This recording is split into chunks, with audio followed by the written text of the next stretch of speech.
Muy buenas tardes. Gracias por estar una vez más en esta, su programación en español del Canal 17. Les saluda a Pedro Corso.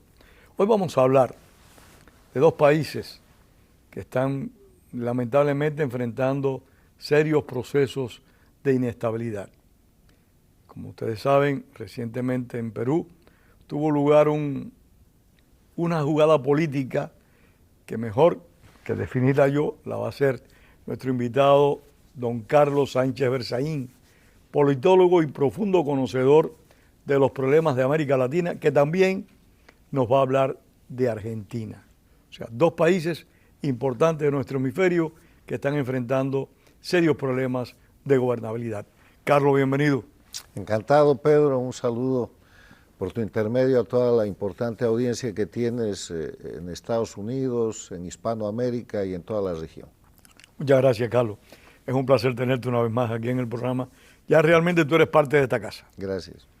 Carlos, ¿cómo ves, cómo contemplas la situación del Perú? Bueno, para entender lo que pasa en la Argentina, en el Perú y lo que se puede presentar en Colombia, en Ecuador, en toda la región, hay que recordar que en el siglo XXI hay dos Américas, lamentablemente. Una América democrática y una América dictatorial. Y que la América dictatorial está liderada por Cuba y está integrada hoy día por las dictaduras de Venezuela, Bolivia y Nicaragua. Y que para sostenerse se ha expandido, sobre todo en los últimos años, con una gran contraofensiva contra la democracia, y ha llegado a tomar las presidencias del Perú el año pasado, de Chile después, de Colombia, y ahora va a tomar la del Brasil con Lula. Porque esos son gobiernos que financiados, apoyados y con todo el bagaje del soporte del castrochavismo o del socialismo del siglo XXI, llegan a tomar la presidencia en países con democracia. Entonces, ¿qué pasa? Primero pasa que toman la presidencia a partir de ser minoría, nunca han sido mayoría. En el caso del Perú, en la primera vuelta Castillo sacó el 17%. Entonces el sistema lo lleva a que en la segunda vuelta tenga la mitad más uno, pero su apoyo popular real está alrededor del 17% que no es nada, o más una abajo. nación.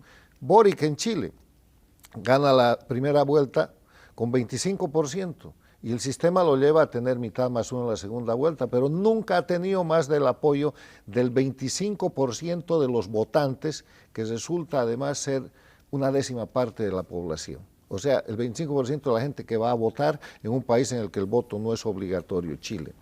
Colombia, Petro tiene 26% en la primera vuelta, igual voto voluntario, y en la segunda vuelta mayoría de votos, mitad más uno.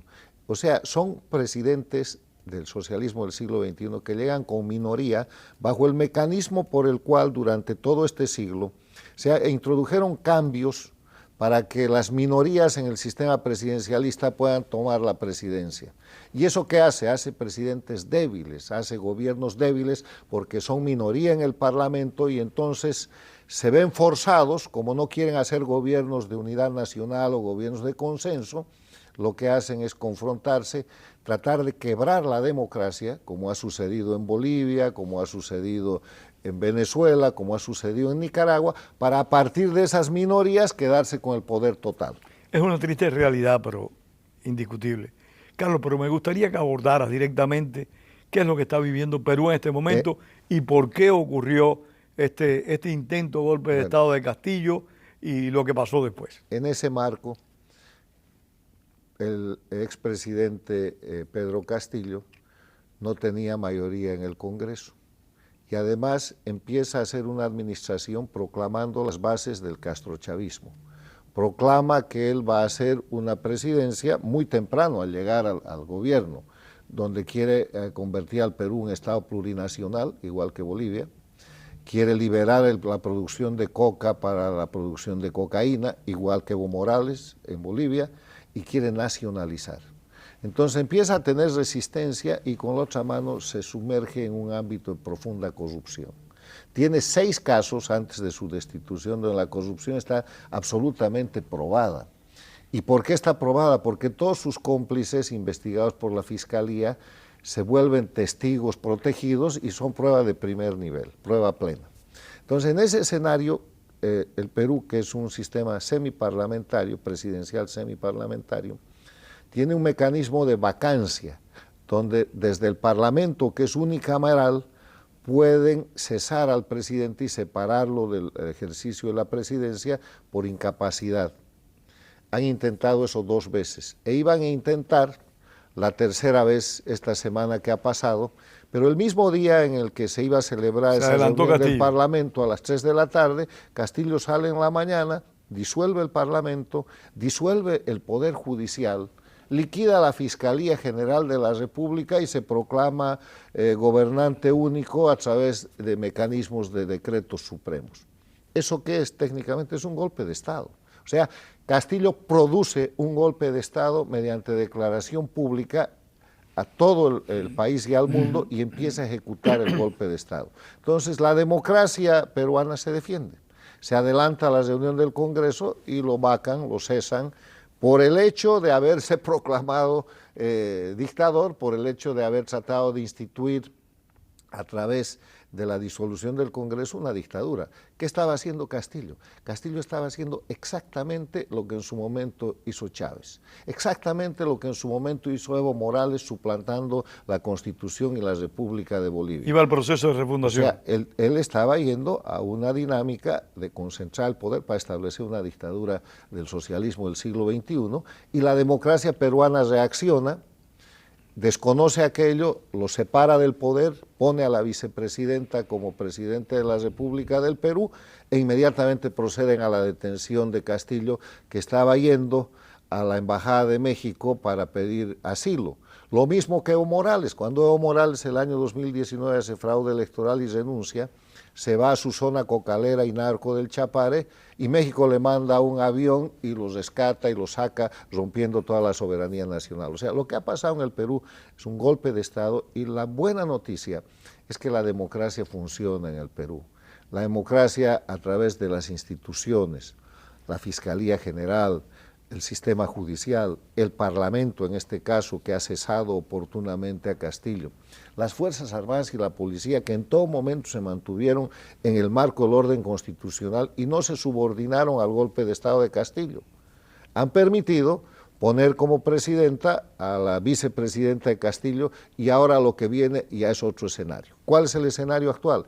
El escenario actual es que la señora actual presidente del Perú es harina del mismo saco. Es la candidata a vicepresidenta de Castillo. Casualidad de fórmula. No, además es la que ha manejado los recursos del famoso Cerrón, que es el dueño del partido de Castillo y de la señora Boluarte, que así se llama la presidenta del Perú, y que es un castrista, es el representante de la dictadura cubana en el Perú.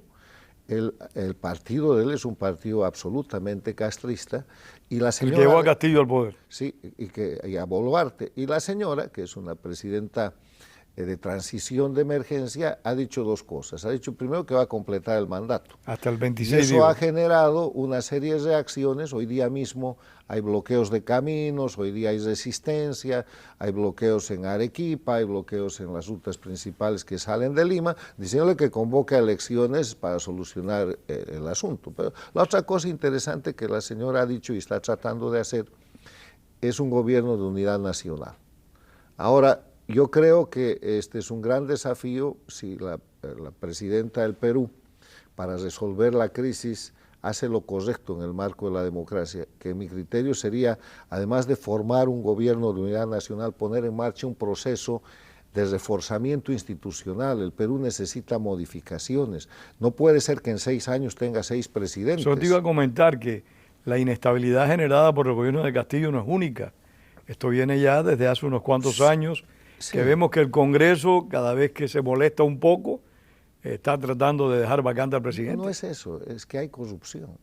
Nunca han habido acciones del Congreso que no estén reforzadas o justificadas con temas, porque además una de las curiosidades del Perú es que todos los expresidentes vivos están en la cárcel. ¿Están presos? Sí. Y el que no está preso está asilado aquí en Estados Unidos. Entonces, no, está preso también porque está con pedido de extradición. Y lo tienen en prisión domiciliaria. Sí, Toledo. Entonces, el tema es que la confrontación política en el Perú atizada y financiada por el socialismo del siglo XXI, ha ido a destrozar la estructura o ha buscado destrozar la estructura democrática, cosa que no ha logrado, pero lo que sí ha logrado es destrozar la estructura partidaria. La clase política está muy afectada. Están muy golpeados. Entonces, se necesita reinstitucionalizar eso, y eso hay que hacerlo desde el poder. Y esa es la gran oportunidad que tiene Boluarte, la presidenta de... Y yo creo que ella debería entender que su mandato es un interinato. Y mirar lo que pasó en Bolivia con la presidencia de la señora Yanine Áñez, que en vez de hacer una transición a la democracia, que es lo que tenía que hacer, lo que hizo fue devolverle la dictadura con certificado de democracia al crimen organizado. Cuidado que la señora Boluarte, por tratar de mantenerse todo el tiempo en el poder, porque el afán de Áñez fue ser candidata, ser elegida, cuando no tenía nada que hacer con eso. Y después terminó dejándole a la dictadura el certificado de democracia, cometiendo altísima traición a la patria y perjudicando al país que hoy día está en manos de esa dictadura. Entonces, hay que mirar de parte de la presidenta del Perú que es mejor un buen interinato que una prórroga forzada en un mandato que está cuestionado, primera cosa. Y segunda cosa, que esa presidencia que ella tiene, que tampoco tiene respaldo en el Congreso, tiene que ser una presidencia en la que busque un proyecto de unidad nacional que fortalezca la democracia y renueve la institucionalidad en el Perú. De eso se trata. Pero si resumimos el tema peruano... Pero perdóname, Carlos, una pregunta. ¿Están los partidos políticos peruanos dispuestos a eso? Porque bueno, los congresistas son muy conflictivos todos. De una manera u otra generan problemas constantes al Ejecutivo, llámese como se llame. Eso nos lleva a un tema de fondo, Pedro. El Perú es un sistema semiparlamentarista, semipresidencial. La manera de arreglar esta situación en el Perú y en todos los países de América Latina, en mi criterio, es ir al parlamentarismo pleno. Sí, leí un trabajo tuyo esta semana sobre eso. El parlamentarismo lo que hace es permitir que muchos partidos políticos, 10, 15, 20, en la elección del Perú han habido 18 partidos en la primera vuelta, puedan participar. Y los que tienen representación en el Parlamento, pues participan del proceso político. Forman mayoría, la mayoría designa el jefe de gobierno y eso le da mucha estabilidad. Mira España. Mira los países, en Europa de 50 Italia, países, Francia. De 50 países europeos, 38 son parlamentaristas. Sí. Ahora, el presidencialismo funciona en países como Estados Unidos, donde hay bipartidismo. Pero el día que ese bipartidismo se quiebre, voy a aceptar un tercer elemento independiente, 3, pero no 10 o 15 o 20 partidos como hay en Bolivia, en el Brasil, en el Paraguay, en Chile, en Colombia, en el Perú. En todas las elecciones, en la primera vuelta, hay 20 partidos y 20 candidatos. Y después quedan 2, pero el candidato que gana es un candidato de minoría y el resultado es este. Y ese no es un tema ideológico, es un tema de sistema. Entonces, buen momento para que el Perú piense en eso y pase al parlamentarismo pleno, para que todo el mundo que quiera participar, participe, y de esa manera los partidos se van a fortalecer. De esa manera las alianzas van a ser públicas, no secretas. De esa manera se va a transparentar la política. ¿Tú consideras que todos estos presidentes que están en prisión realmente están presos por corruptos y no son maniobras políticas de los partidarios? Es el sistema. Mira, el sistema está, incluso sin ser presidente, han metido presa a la señora Fujimori, que fue candidata que podía ganar la elección. Entonces, en el Perú hay muchas cosas de las que pudiéramos hablar mal, pero hay muchas cosas buenas. Por ejemplo, el Perú es el país que ha eliminado la guerrilla y la subversión de cuajo. Los ha derrotado militarmente y la otra gente está muriendo en la cárcel con sentencias judiciales definitivas. Que no le dan amnistía. Lo segundo, a partir de eso el Perú ha desarrollado un gran crecimiento económico. Ni siquiera todos estos temas que han llevado a tener 6 presidentes en 6 años afectan la economía del Perú.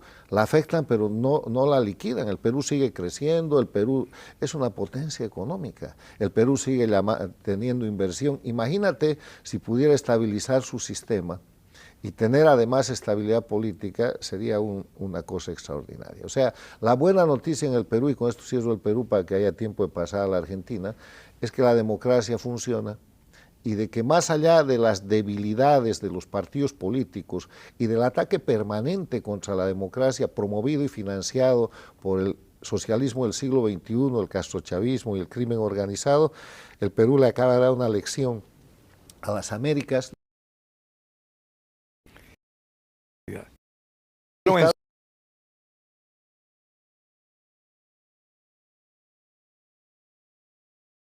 Contra la expresidenta y actual vicepresidenta Cristina Fernández. La conclusión es la misma. La Argentina es un país en manos de un gobierno castrochavista, Fernández Kirchner. No confeso. No, confesos, porque han puesto toda su política exterior al servicio de Cuba, de Venezuela, reconocen, protegen el crimen organizado, están queriendo darle asilo a una ex ministra de Correa que está acogida en la embajada de la Argentina en el Ecuador, sentenciada por corrupción a 8 años de cárcel, etcétera. O sea, el gobierno de Fernández y Kirchner en la Argentina es un gobierno castrochavista en un sistema democrático. Pero el señal de que la democracia funciona en la Argentina, pese a ese mal gobierno, es que la justicia acaba de condenar a Cristina Fernández de Kirchner en el primero de varios casos de corrupción que tiene a 6 años de cárcel. Pero recordemos que Menem, si no me equivoco, también fue condenado a prisión y nunca estuvo ni un día tras las rejas. Sí, pero aquí además hay una sanción. Es la inhabilitación de ejercer cargo Eso es muy público. importante. El tema es que los temas de Menem fueron juzgados y él nunca dejó de ser senador, pero en todo caso los asuntos por los cuales acusaron a Menem no se acercaban ni a la milésima parte de la naturaleza de crimen que ha cometido, y este es el primero de varios casos. Entonces ella ha reaccionado diciendo que no va a seguir en la vida política. Y eso es una cosa interesante. Yo no creo que Cristina Fernández de Kirchner vaya un solo día a la cárcel. Y yo tampoco. Porque lo que va a hacer su títere, que es el presidente Alberto Fernández, es darle amnistía. En cuanto se agoten los recursos, la va a amnistiar. Porque no hay que olvidar que la amnistía es una de las características que tiene el socialismo del siglo XXI o el castrochavismo en las Américas.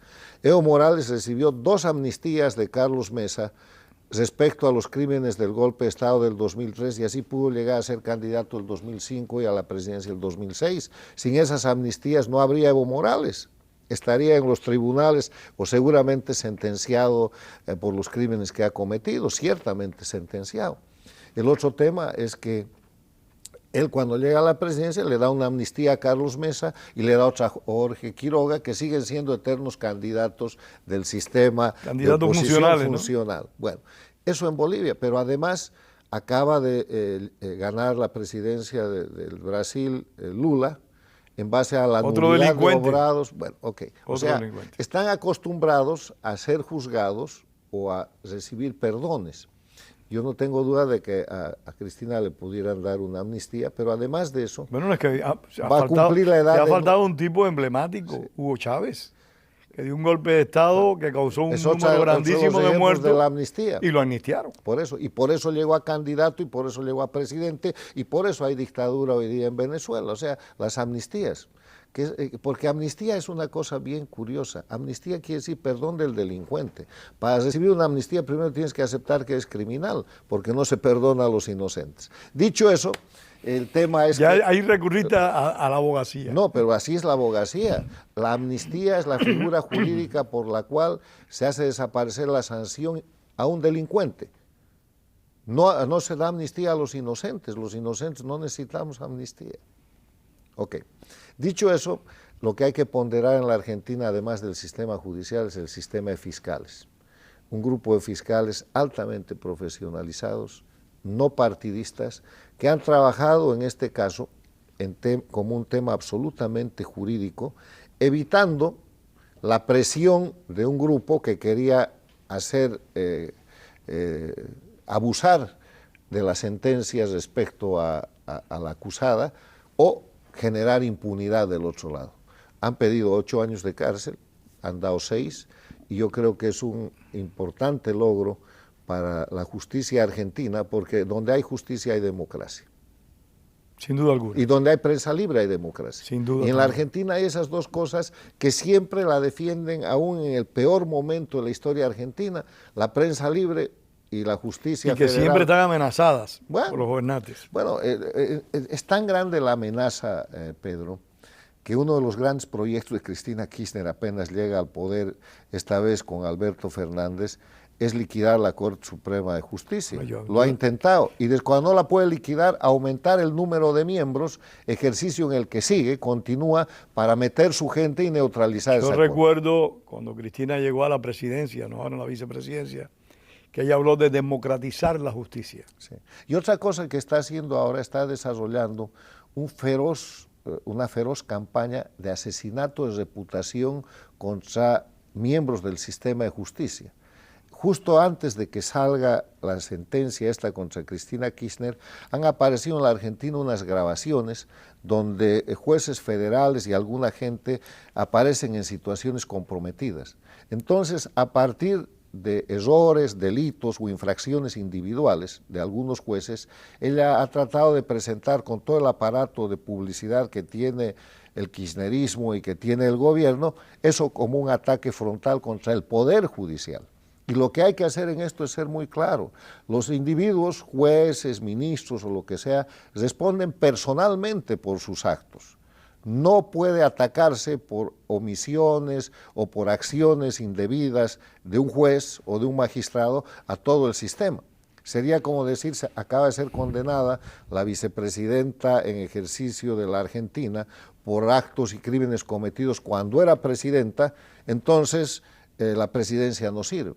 No es así. O sea, no es el poder ejecutivo el condenado y ella no puede dirigir, como está dirigiendo, una campaña de asesinato de reputación a todo el poder judicial federal a partir de hechos que además han sido obtenidos por sistemas de espionaje y de otro tipo. Carlos, ¿y esta señora no tiene que renunciar a la presidencia después de esta sanción en firme? Bueno, si fuera moralmente apta lo haría, pero no lo va a hacer porque... Pero no la obliga el presidente, no está obligada ella a renunciar. No, porque todavía la sentencia que se ha dictado no tiene autoridad de cosa juzgada, va a apelar, va a recurrir, y cuando tenga autoridad de cosa juzgada, para cumplir la inhabilitación, seguramente le darán amnistía para que termine el periodo. No hay que olvidar, Pedro, que la razón por la que Cristina Kirchner es vicepresidenta es porque en la confrontación con Macri, que quería ser reelecto, pero que hizo un mal gobierno, Macri lleva a la Argentina a que los argentinos voten en la última elección entre el mal gobierno de Macri y el crimen organizado de Kirchner. Y Kirchner le hace, con el castrochavismo, un juego estratégico extraordinario. En vez de ser ella la candidata, se inventa un candidato, que es Alberto Fernández, que es el prestanombre, es el títere del evento, y ella se pone de vicepresidenta, ¿para qué? Para tener el poder y para tener inmunidad, para tener impunidad además, y le ganan la elección a Macri.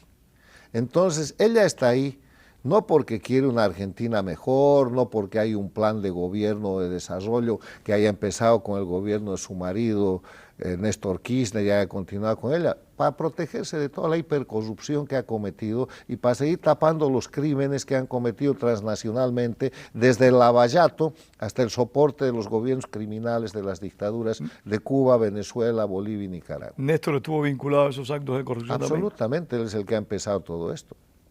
Si no estuviera muerto, seguramente estaría enjuiciado.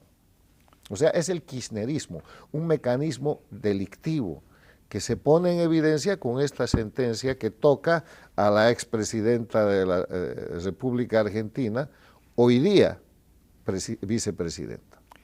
Carlos, ¿y qué perspectivas ves tú en Argentina con esta situación tan complicada? Bueno, viene la elección es el próximo año. Falta menos de un año para la elección. Y la perspectiva es que la Argentina pueda ir a un proceso de renovación de liderazgos.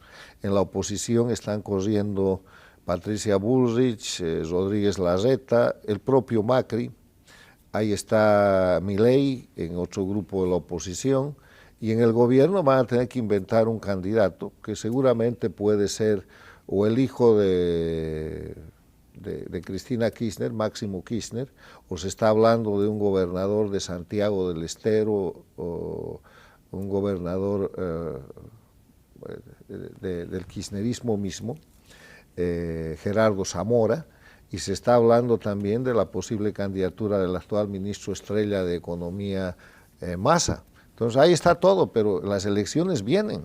El año se va a inaugurar en la Argentina. Massa también es un viejo kirchnerista. Con proceso electoral. Claro, es que va a volver a chocar la oposición, que se llama Juntos, donde se junta todos los grupos de oposición para tratar de ganar, y el kirchnerismo, que es el oficialismo, que es el castrochavismo argentino, el socialismo del siglo XXI, la representación de toda esa maquinaria de crimen organizado transnacional hecha en la Argentina, que ha corrompido toda la estructura, como lo están demostrando estas sentencias, ¿no?